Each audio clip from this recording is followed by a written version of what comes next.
今朝有酒同大家見面啦！今日咧，我哋好高興啊，有位外籍嘅朋友啦 ，Sam 啦，同我哋一齊去做呢個節目啦。咁啊，大家睇到呢個係 Rum 啊，咁啊 Sam 就係阿 Cat 嘅好朋友嚟嘅。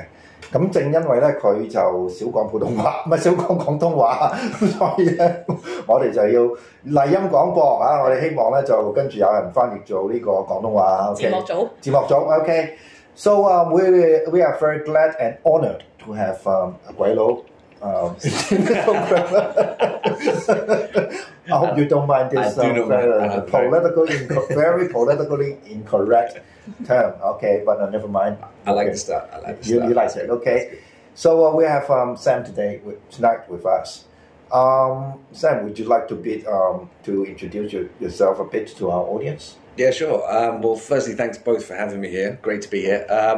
My name's Sam. I've been in Hong Kong for about 16 years. 16, yeah. Originally from England in the UK. And a bit like Kat, and I've known Kat for about 10 years as well, since her time back in Honey, I think, at the opening. But just like Kat, I've been in F&B all my life. And I've been a cocktail bartender. I've opened hotels in Hong Kong. I've opened hotels in the region. And my career finally led me to leave the service side of the industry and go into the production side of the industry. And now I, with my friends and colleagues, produce this rum called Nusa Caña that's available in Hong Kong. And it started as a passion project for us and has turned into a successful and big business. And Kat has been working and supporting me for, like I say, 8 to 10 years, I think, in the rum bar world in Hong Kong. And so I brought along a few of the stuff to talk about and taste a bit later on. So yeah, that's a little bit about me. So it is a very good timing because you see outside it is hot like hell. Yes. So what about the weather in London, by the way? Well, actually, just as hot, 40 degrees. They had a heat wave last week. Yeah. But no air conditioning, no fans, nothing. So, yeah. So it is a good time for a bottle of wine, a bottle of rum? Yes, The sunshine and the rum go hand in hand. So yeah, it is a good time. The summer's always a good time for rum drinkers. It's always a good time for us, for sellers. So yeah, summer is our niche. Yeah. What do you dress when you drink rum? Anything from pajamas to tuxedos and everything in the middle, you know. Okay, well, I can't think of tuxedo right now because it just gives me goosebumps. But literally, I'm in my work uniform right now. It's t-shirts, it's shorts. Mine is not all right. This is my work uniform as well. I should go for something like this one. I should go for something like this one. Do you know what this is? Proletariat. Nice. Okay. So why do you have this passion for rum?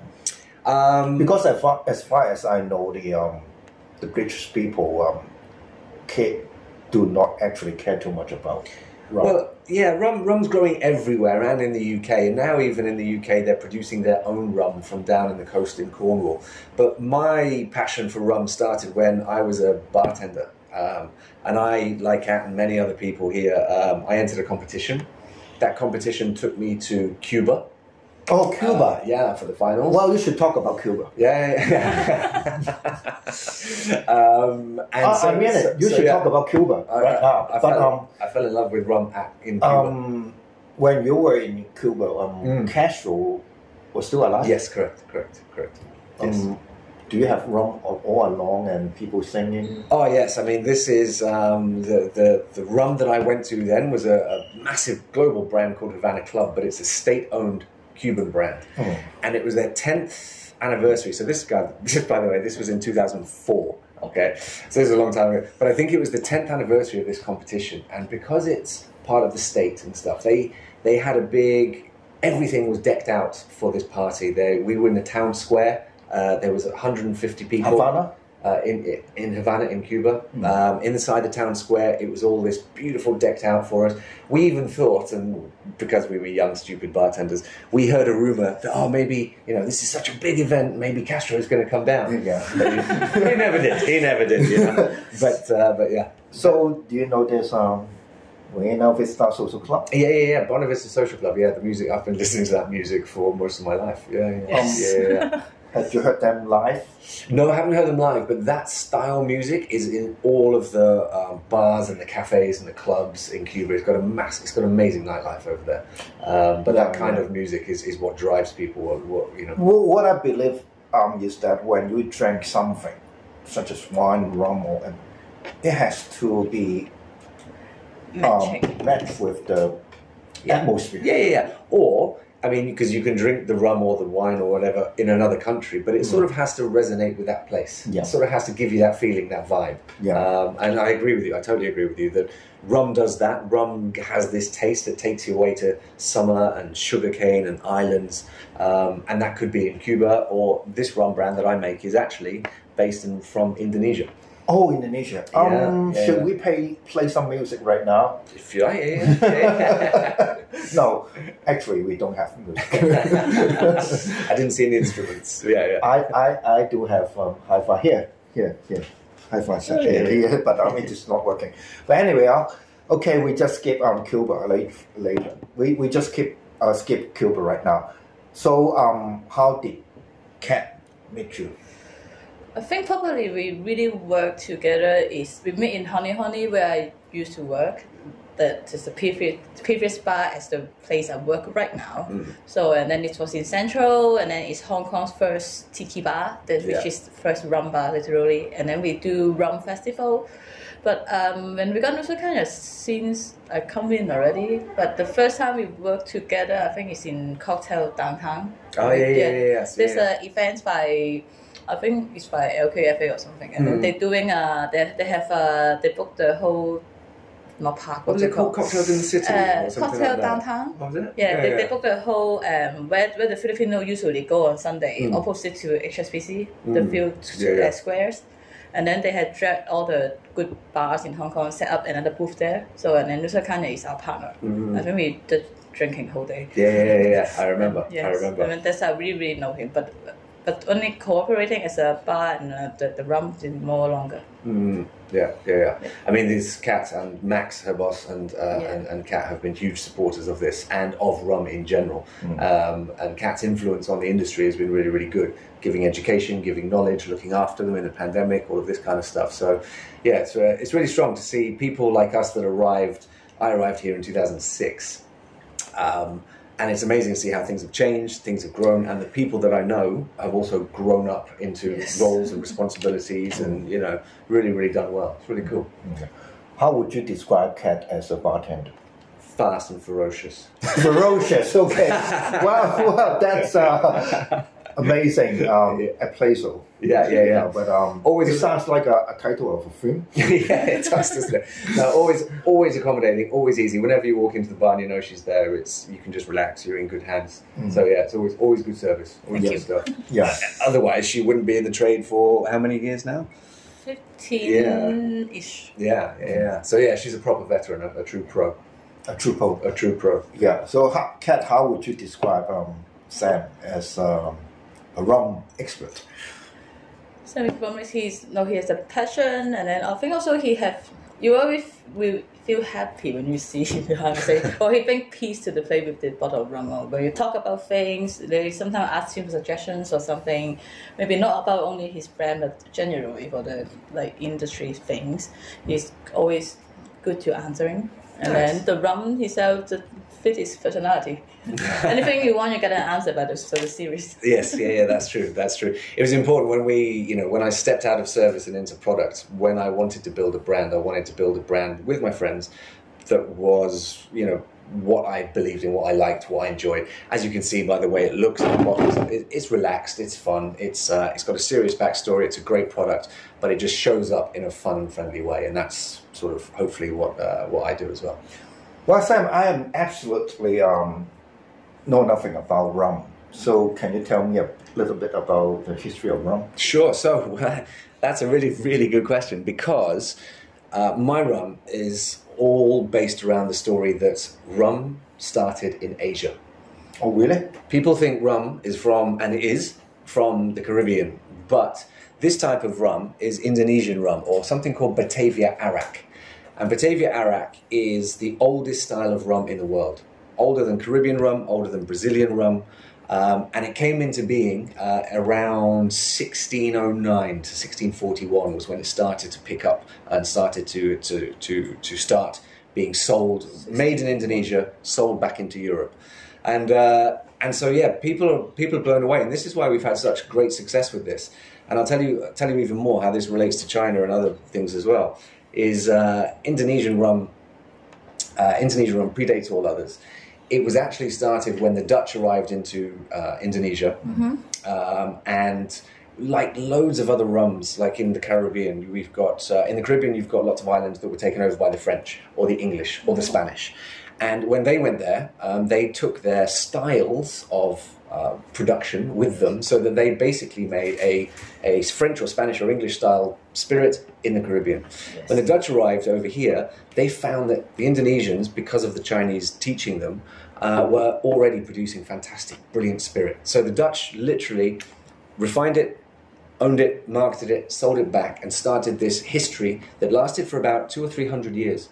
Lasted about 200 years.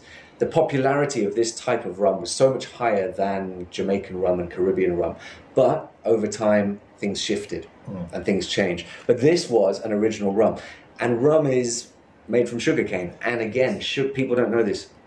Sugarcane originates in Asia. Oh, I didn't know about that. Yeah, it originates in Thailand, Papua New Guinea, and Indonesia. Okay. And then later, 10,000 years later, it was taken to the Caribbean. Okay. So, humans have been using in Asia sugarcane not for spirits, but for juice and for sugars and for other things, fibers, for thousands of years. And so, obviously, I'm a Gweilo. I live in Hong Kong, and I'm producing a rum out of Indonesia. But for me, it was all about this amazing story, this amazing history that all my industry people back in Europe, they just don't know too much about. I didn't know too much about it. It is something new to me. Yeah, and it's so nice to tell that Asian side of the story to it. I see, but I guess it has something to do with the spice produced in Indonesia. So sugarcane is... So what makes this unique compared to all other rum? All rum is made from sugarcane or sugarcane byproducts, molasses. But Indonesian rum uses rice as well. So it's sugarcane and rice together.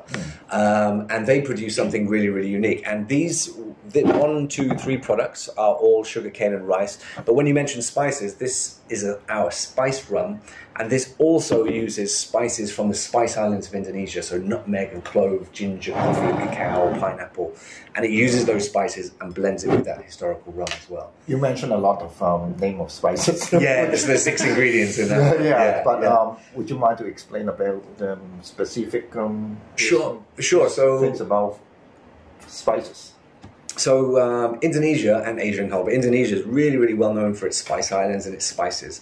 And there's a set of islands that's only about 4 or 5 islands. And Indonesia, by the way, is 17,000 islands, right? It's huge and it's lots of islands. But there's a little cluster of 4 or 5 islands called the Spice Islands. And this is the only place in the world where nutmeg, mace, and clove, so nutmeg and clove, it was the only place in the world where this was ever created. I guess the name is Maluku Islands. But the Moluccas Islands, yes, or Banda Islands, or some people call it Spice Islands, yeah. Okay, I got a map here.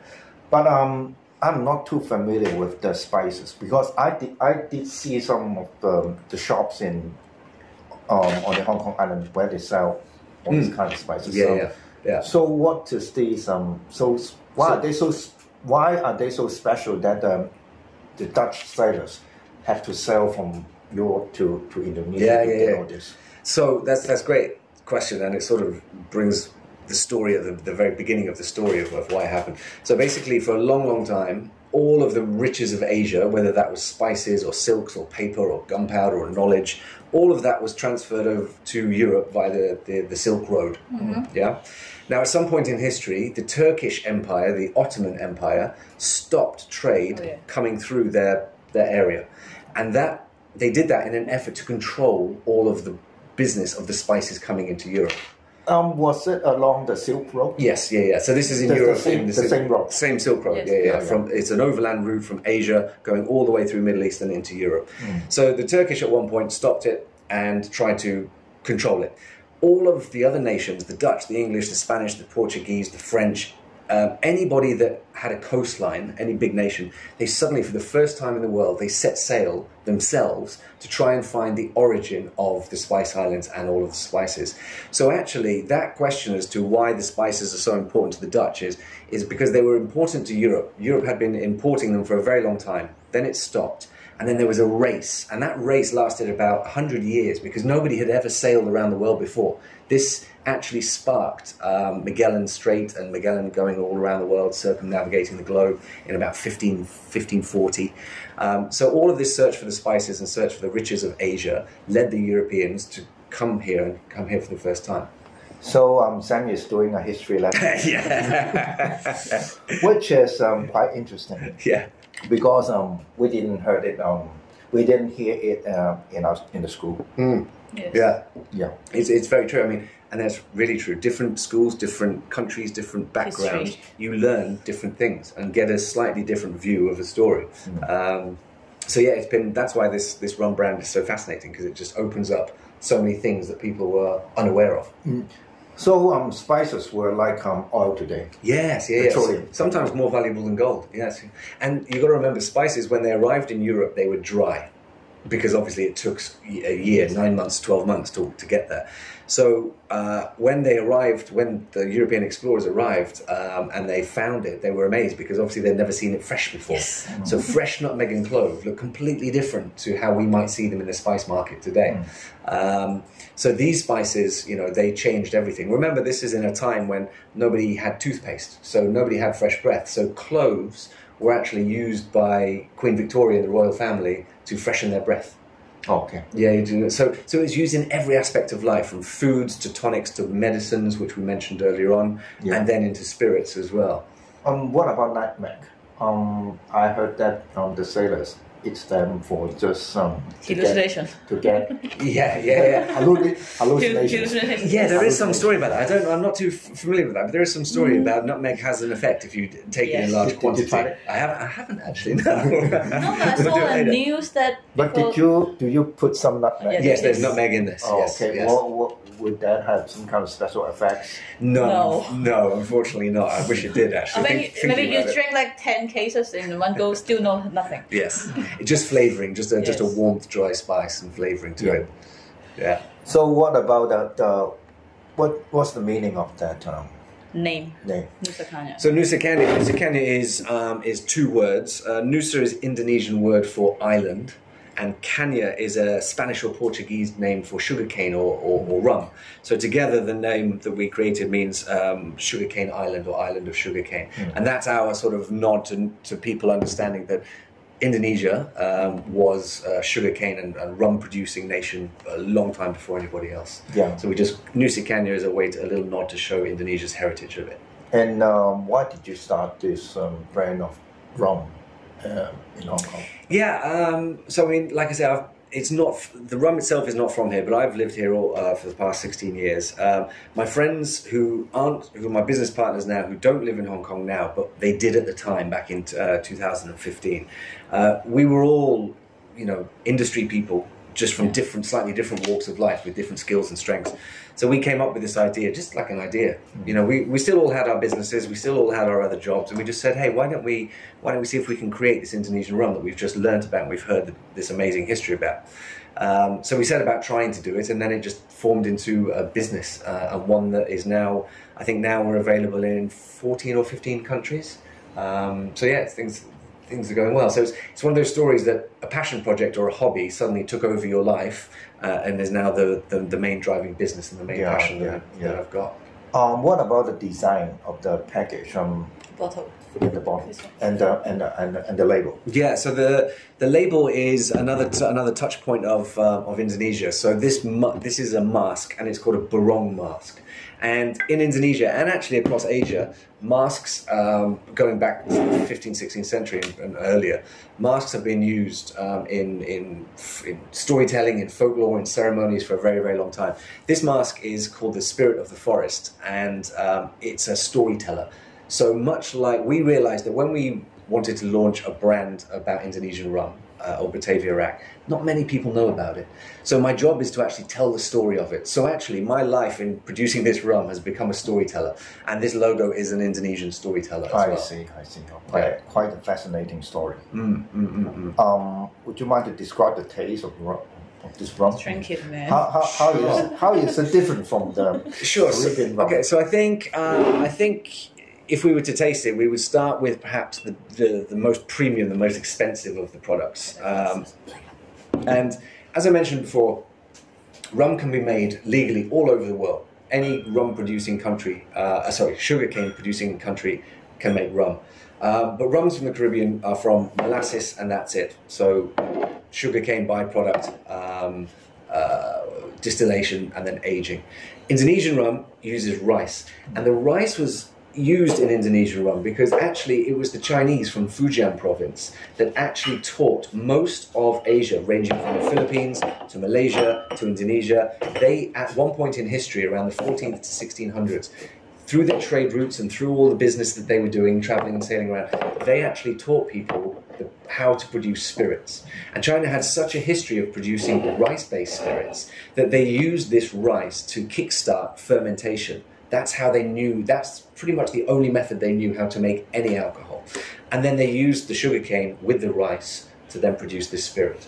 So that's why it's different. It was a mixture. Yeah, total mixture. Like everything in life, nothing comes from one place because, you know, that person has been taught something by someone else who is, you know, from a different place. Everything is a mixture.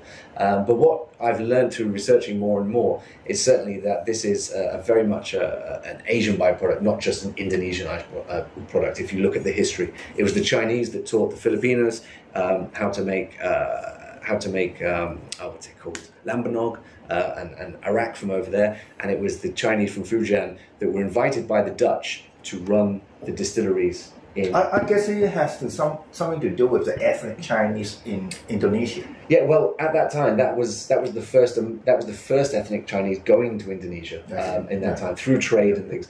And what happened is they got such a good reputation for craftsmanship that the Dutch invited the Chinese to come to Indonesia to run it.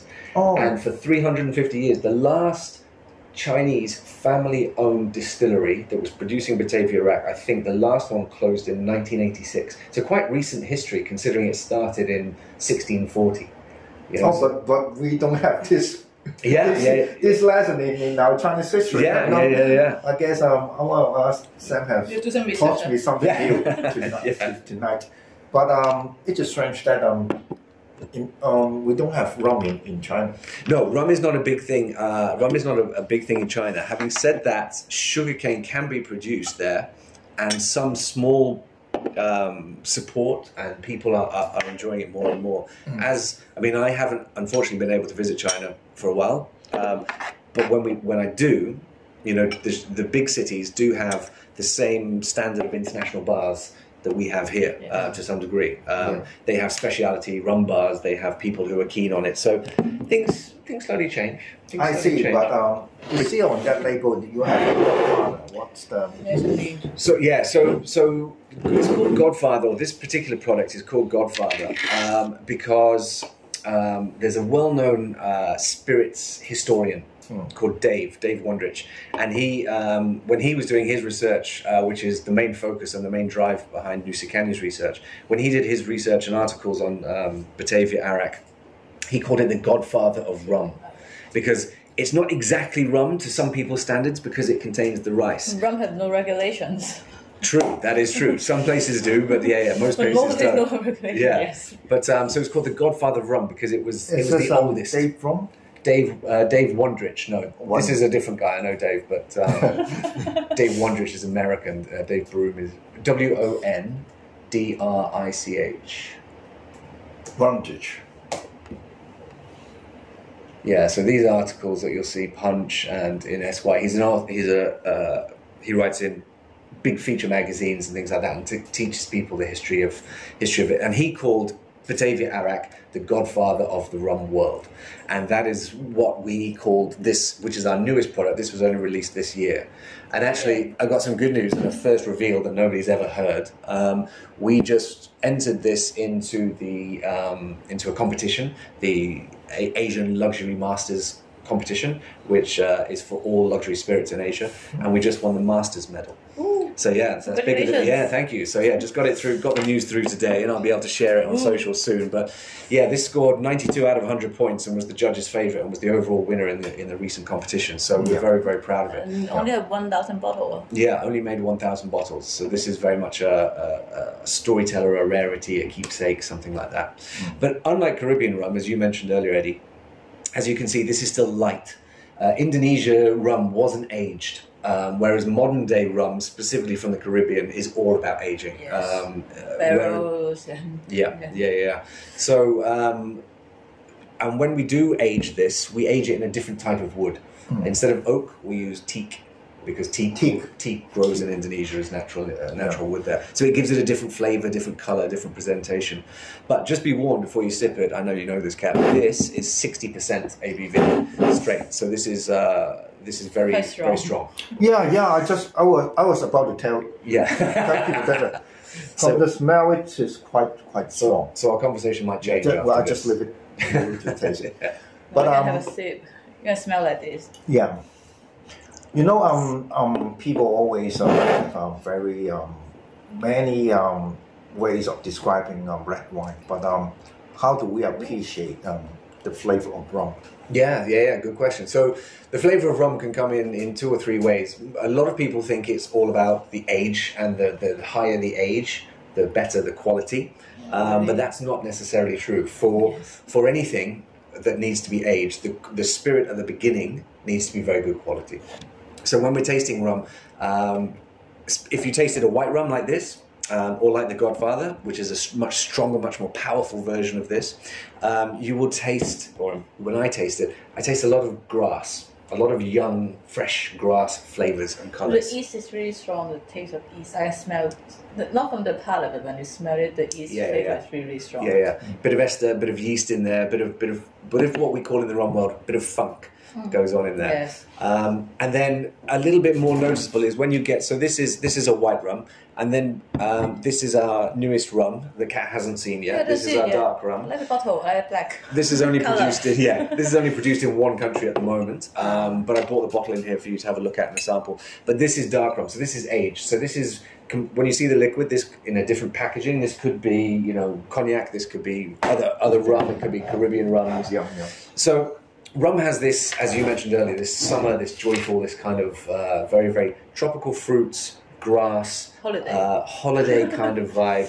And as Kat can attest, it mixes really, really well into a million different great drinks. So rum is super, super diverse. Normally, for this type of brand, you wouldn't necessarily drink this neat. This is for mixed drinks. Add coconut water, ginger ale, whatever you like. You can make professional cocktails with it.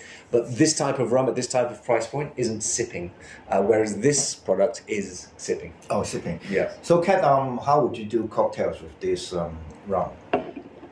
Cocktail, okay, simplest thing, cocktail, of course, you mix it soft drinks, but nowadays we don't do much sugary drink, like artificial sugar, I mean. So, other than classic, like with ginger beer is a good choice, but also we can mix it more like maybe coconut water for a simple mix, or make cocktails. I do this one with apple and tiki bitters for some elements. This one we usually have it with rose and cucumber. Yeah, I remember the bikini girl. Yes, so there's lots of different combination. And dark rum is also, especially for local or for Hong Kong people, I would say, we can't drink really strong spirit, but they like to get drunk and get them fast. So the most request I always get from customer or challenge get from customer say, I want something strong, but I don't want to taste the alcohol. Yes, I got one by one for you. I got one for you. And rum you can put, because it's sweet in the profile mostly, and it merge really, really well with other sweetish or fresh or juice ingredient. So you really can disguise this underneath. And then, you can drink and no alcohol taste. But I just want to say to everyone, because there is a bit of confusion in the rum world, that everyone thinks because rum is made from sugarcane, that it is therefore naturally sweet. The answer is because you guys before only drink rum and Coke. If you drink 6 cans of Coke a night, you will have headache tomorrow, I'm sure. That's true. So you're blaming the Coke, not the rum? Yes. Okay. Nice. But yeah, rum is not stronger or sweeter or than sugar than a whiskey or a gin or anything. It's distilled in the same way. So it's just about appreciation, and I think people are beginning to try more and more and more things now. But when we're talking about what drinks we make and things, as Kat mentioned, due to the pandemic, due to a lot of things, not just in Hong Kong but everywhere in the world, a lot of bars and restaurants have suffered hugely, and so obviously haven't been serving. So people who do like to drink, they would buy something like this in the supermarket, and then they would mix it themselves at home in simple, really mixed drink. So you have to do it yourself, rum cocktail. Yeah. And so people like, say, ginger ale, coconut water, all those types of things make a very, very simple product. And that's been a bit more of a focus, I would say, in the last 2 or 3 years, is actually taking rum drinks and simplifying them. Kat, how many rum bars in Hong Kong? Not wrong now, I think. Wow, I don't know if they're close or something. I think we still have a dozen. Do we? I think we still have one dozen, 12 around. Dedicated rum bars, top of my mind, I can only think of 4 really. Oh yeah, something's close. Yes, we've got Makihiki, you've got Daily Tot. Yeah, and then trying to think it's close, and then. So we had a few fashion. What was the one in Central called? Do you remember? Roman thing? No. There was another one. It was a local man that owned it, and I think it's still open. It's doing really well. But again, he has a completely different. No. But he had a completely different audience who was appreciating rum and tiki styles and things like that, and much more local. Oana, and also tiki. What the other? I know what you're saying. Yeah. So you have 6. So I think over the past. Like I say, I've been here 16 years. I think we've seen rum specialty bars come, and I think most big cities in the world have them. Have 2 or 3 big specialty rum sort of bars. So we have advertisement about this. The Godfather. Yeah, but the taste I want to say is really is strong, it's sharp, but not just sharp. It's round in the finishing. So you can feel the texture. Though it's white rum, but the thing is a quality one. Yeah. And you can feel it's really silky. Though it's a bit still due to the ABV is a bit burning, of course. But at the end when you swallow it, it didn't go down to your throat. It just stay on your tongue. Exactly right. And also different from the smell when you. Sniff it is more ease, more grassy, a little bit mineral, a little bit, and then but when you drink it, it's more smooth, sweet, and aftertaste is really nice. Yeah. I think for those people that might know whiskey more than rum, this is quite nice because Batavia Iraq, because it has this rice element. Rice is a grain, much like whiskey is made from wheat or grain or rye. It has this kind of malty effect, this malty taste to it. I'm sorry, Sam, because I have been drinking throughout the whole week. Okay, and but yeah, so it's got this slight edge to it that other rums don't have because of the rice grain inside, and it has this malty effect to it. Too strong for me. Yeah, it is a beast. Ice is always good with this stuff. Yeah. But I mean, apart from all of the history and stuff that I'm more passionate about. This brand was all about putting the fun back into rum. Yeah. Because rum, as Kat sort of described, rum is fun. Rum is meant to be mixed. Rum is a very social drink. It brings people together. Specialty bars are doing that for us. And rum is Nusa Caña is all about putting the fun back into rum. Yeah, but you were talking about the history of Indonesia, and we know that Indonesia has a lot of good food. So how would you recommend, while drinking your bottle of rum, and what food do you have? Yeah, good. Yeah, it's really good. So if you were drinking something like this, Indonesia is really famous, and specifically when I say Indonesia, I'm really focusing on Bali as another place. I spend a lot of time there, and my business partner lives there. Bali's full of great beachside barbecue restaurants and things like that, very smoky, fresh fish on a big grill. So this goes very well with smoky kind of barbecue kind of things. Perhaps if you just pass me this glass, just have a smell of this, and you'll see that with all the spices involved, this has quite a nice smell to it, and can be. I just smelled. Yeah, just smell. Yeah. Right. This is not as strong as the correct. One correct. And this one is even lighter still. So all of these can be mixed with everything from nasi goreng to nice spices to barbecued seafood. There's a lot of the Indonesian spice called sambal, that you get with a lot of food, which is like a little sort of side order of spicy we have sauce. sambal mayo in our kahiki. There you go. And sambal brings out this beautiful spice. So these actually go well and contrast with that. Don't necessarily complement, but contrast in a way. So I think all the food that Indonesia produces, whether it's their beautiful peanut satay sauce, whether it's beautiful barbecues, whether it's nasi gorengs, whether it's great salads, this can all work with it quite well. Well, we should arrange some kind of ramen food. You want to try the vegetarian? Yeah. So yeah, I mean there is a place in Hong Kong in Sai Ying Pun called Potato Head. Yeah. And Potato Head is a restaurant and bar from Bali.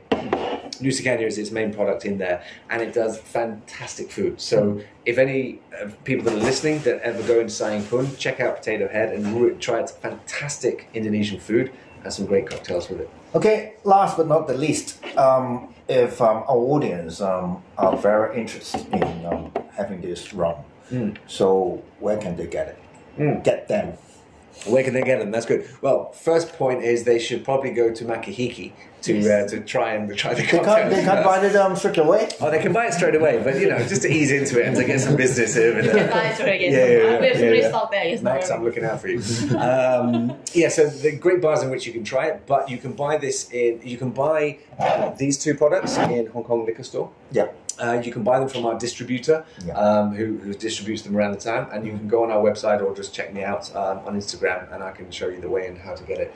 But just want to give a sort of a benchmark price. All of these rums that you see here in the tall bottles, these are all about, in a shop, they would be $180, $200. Oh, very reasonable. Very reasonable. This is what we wanted to make, because if we started the brand with something like this is expensive and very niche and strong. It would not sell in big volume, and it would sit on the back of the bar and no one would use it. So when we created Nusa Caña and brought back the Indonesian rum story, we wanted to do it in a really price sensitive so that most people can enjoy it and we can spread the word as far and wide as we can. So Hong Kong liquor store, about $180 to $200 for these types. And this is a very limited edition. This is probably about $550, $600. Still relatively okay. Still relatively okay. Yes, Yeah. Compared to other things. Yeah. But like I say, putting the fun back into rum means being price sensitive, being open to everybody. Yeah. As you can see by the design, perhaps attracting a slightly younger audience to spirits and to rum, so that they will grow with us over time. So yeah, good quality at competitive prices. Well, maybe someday we'll drink it in Bali. That would be awesome. That would be or awesome. Cuba. Yeah. Indonesian rum in Cuba would be very, very good. Then I know business is good if we're doing that. Okay. Anyway, it's just really hot out there, and I guess if you want to spend the night with rum, that will be very, very interesting. Yes. Yeah. But remember the outfit. Don't remember to mix with some ice. Yeah. So, Kat, do you have something to add, or You want to should drink we before you finish? wrap this up? You want to have a sip of proper drink with a mixer? Sure. Okay. So, Kat is going to make some cocktail for us. Not really a cocktail. Not really cocktail? What's that? Basic, you can do it at home. Yeah. Well, You say something when... Yeah. Okay. Which rum should we use for this one? Dark rum? would you recommend? Yeah. Let's try that one. Yeah. So just get like 30 ml of rum, and then in a normal tall glass, and then ginger beer, or you can use something else, but just nothing too. I guess it should go with ice. Yes. Nearly always it goes with ice. And much like a lot of us know about gin and tonic, the best partner for rum is often ginger. Yeah. Okay. Yeah, get ginger beer, ginger for you. No, I have been drinking. Well, for you, so you can try that. Yes, For the week. Yeah, I drank sake and whiskey and wine. Good. Oh, yeah. Look at you travelling all over the world with your drinking. No, not just in Hong Kong. Yeah, I know, but Yes. now you're drinking Indonesia as well. Yeah, okay. Yeah. I'll try it after the program. So, yeah, never mind. I thought you said finish the whole bottle after the program. Huh? That's what you So, say. Sam, it is really nice to have you in our program. It's been really great to chat with you, Eddie. Was you a history teacher before? No, but as I said, that's the job is for me before pandemic or after pandemic as well. My job is to travel and teach about the product. So yeah, this is something I do. So you're ambassador for rum. Yes, literally. People at F&B mostly is curious, passionate, and want to discover. That's why at the end all lead to everything, history, everything. Yeah. So we will drink all the bottles after the program someday. Yeah. I don't want people to see me get drunken. So I'll drink it afterwards. Okay. So Sam, nice to meet you. And would you come back? Definitely. Love to. And talk about something else. Yeah. Talk about anything. Talk about history. Talk about history. Yeah, I like that. I'll find out that Junkers Bay thing as well. Sure. So see you next week. Bye-bye. Bye-bye. Thank you.